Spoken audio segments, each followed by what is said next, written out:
has 28 rooms. But we have many like this around the beaches.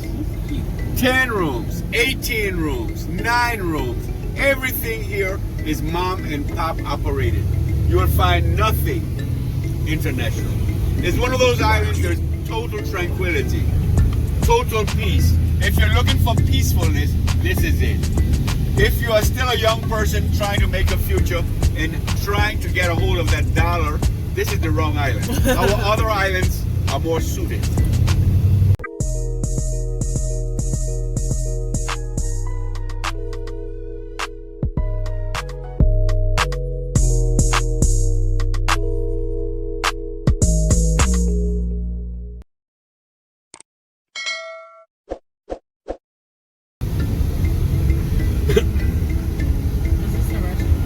It's just a little, yes ma'am, little eatery place. It's closed right now, but I'll show you most everything. For instance, to my left, our waters are aquamarine. Actually, the sea is rough today. It is usually like a plane of glass. Anywhere you throw a line, 15 minutes you have food. Most of us eat from the sea 3 or 4 times a week.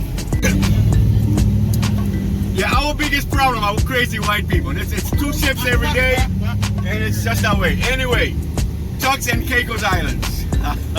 That's how I look. Yeah. We have 40 islands, out of which only 7 are inhabited. On this island, we have less people than you have on your ship. Sheesh. But listen, I'm going to tell you something that is hard for you to believe. We have no crime. I am going to show you our prison. We have no beggars. We have no homeless. Education is free up to a doctor's degree. $10 US gives you a doctor's visit, and for that $10, cancer patients are flown to Cuba, orthopedic patients are flown to Grand Cayman, and cardiacs to Miami for $10. Guys, now let me show you Grand Turk. This is the smallest and least developed of the Turks and Caicos. We have islands for... That's a crazy black man. Guys, we are going through what used to be United States Air Force. In the 60s, there was a problem called the Cuban Missile Crisis. Russia wanted to put nukes on Cuba. The US said no way.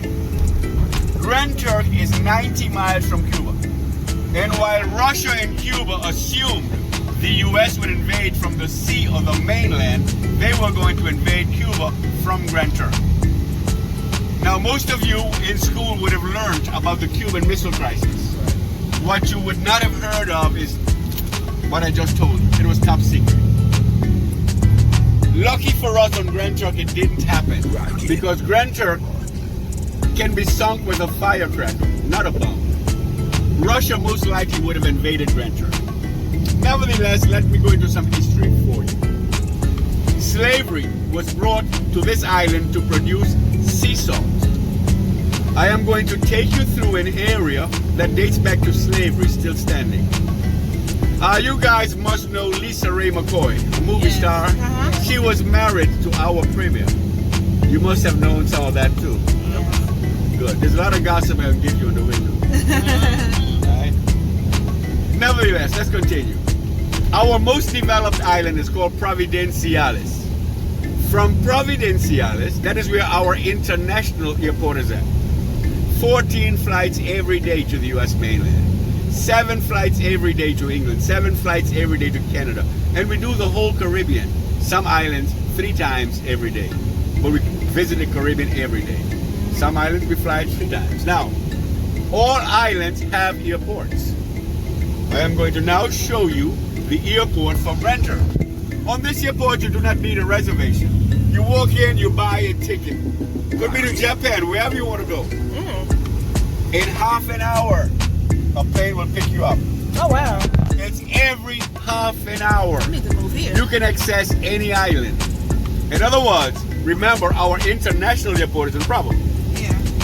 But we have air shuttles, air taxis that go around all of the islands on a half an hourly basis. So are the flights expensive? No, ma'am. The fare to the nearest island is $50 round trip. The fare to the furthest island is $100 round trip. Take a look as I pass the entrance to the airport. You will see no lines. They are not needed. It's every half an hour. If you wanted to go back to your home, US, I'm assuming, you buy a ticket here to whichever state you're going. They will immediately put you in an air taxi. You go to Providenciales, catch your major flight, and you leave. On the way back, the same thing in reverse.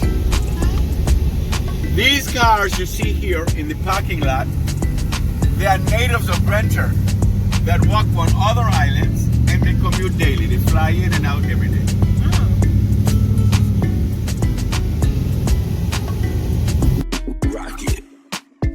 Over 200 years, it is now a bed and breakfast.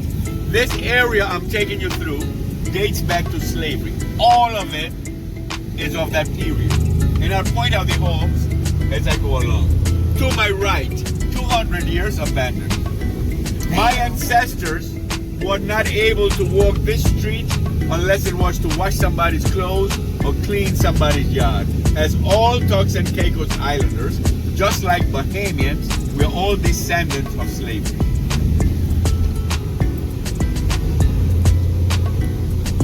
Serena Williams, the tennis player, was going to build a home here, a little summer place, right on the beach. All of this land is theirs. But in those years, our premier had just married Lisa Ray, and there was a lot of drama going on. So the Williams sisters said, you know what, to hell with you guys. We don't need this, they left. From England or Bermuda to collect the salt. We would turn the lighthouse off. The same lighthouse I'm going to show you guys. That ship would go on the rocks. We would go out in little boats as if to help. We stole everything. We brought the whole ship shore. And some of the lumber we used for making those homes. The word celery, okay, came from salt. Salt was such a valuable commodity that Romans were paid in salt. That is why slavery was brought to produce salt. But then refrigeration got invented, our salt lost its value. We continued producing salt until the 60s, and then we stopped. We will see now how we did it. To my right is a telecommunication provider. This is called Flow, it is British. We have Digicel, which is around the Caribbean, and we have Island Com, which is a native provider. Our internet, telephones, televisions, second to none. We have actually stopped using Dish Network and DirecTV because the internet is so great that all you need now is a smart TV and a $16 package from Netflix. So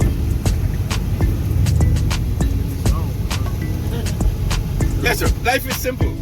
On this island, you will not see stress on anybody's face.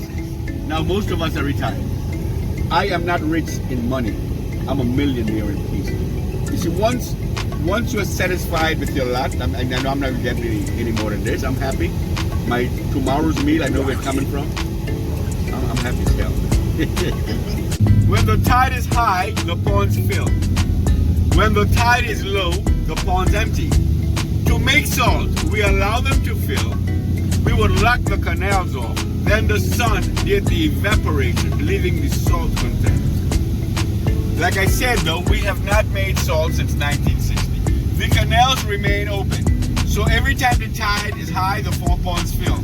When it goes low, they empty. We do that to avoid stagnation, to avoid mosquito larvae. So they flush themselves daily. Rocket. If this lady lost her camera, whatever, your chain, whatever you lost, 20 minutes, I got it back. Yeah, I'll go to the thief, give me that lady's camera. How you know I got it? You are the only damn thief here. I know you. Everybody knows everybody. And if you are able to maintain a 3.0, you can negotiate your master's degree. And if so, if you need to, your doctorate. And the government pays for it all.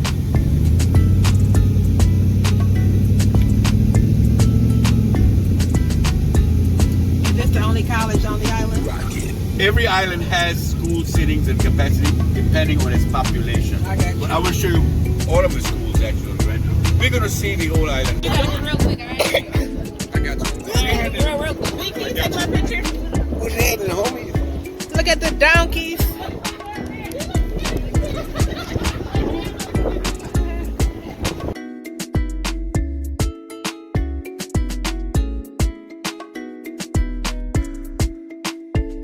There are no wealthy people on this island. Folks that have worked worked all their life and were able to accumulate something. And you know, for instance, all natives get a piece of land for a fraction of the price.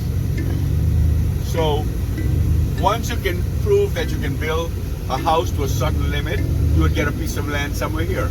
If you cannot afford a house this size, you'll get a piece of land elsewhere. In other words, they will not let someone devalue your house with something less than what you have built. But there's an area for everybody.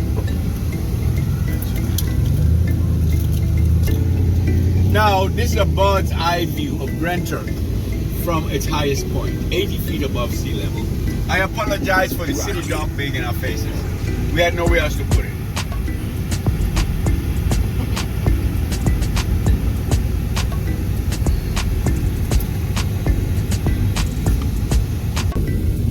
The folks do die.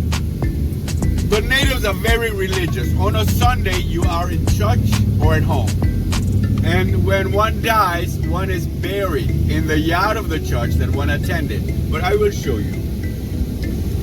That white hill to our right is a catchment for rainwater. There was a time we depended solely on the rain for daily survival. They were awful years because this island is very dry.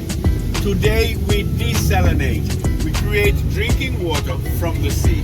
So our water is in abundance. To my right, the Church of England, Anglican Church, built 1823. It is still used on Sundays for Mass. And if you notice, it has its cemetery. The members of that church, when they die, they are buried there.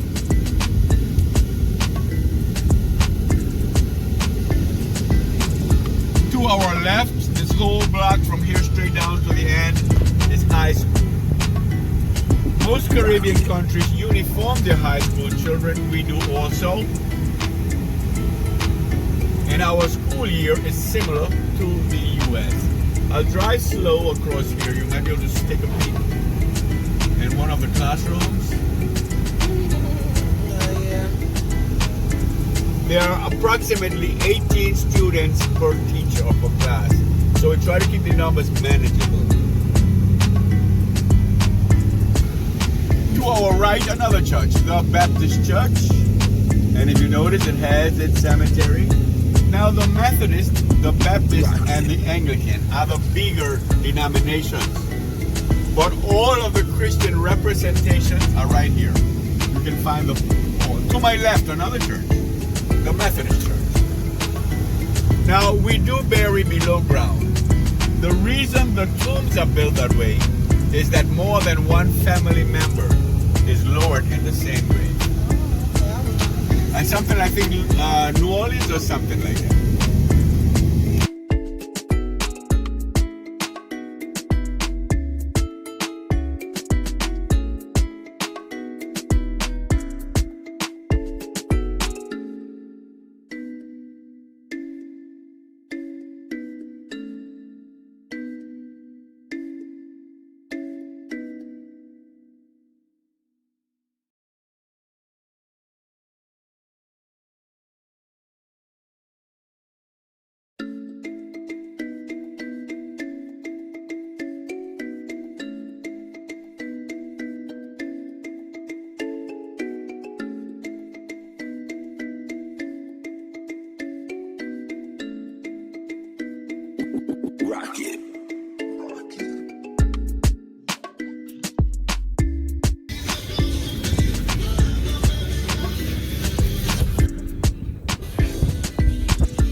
Got the little barbecue thing in the back.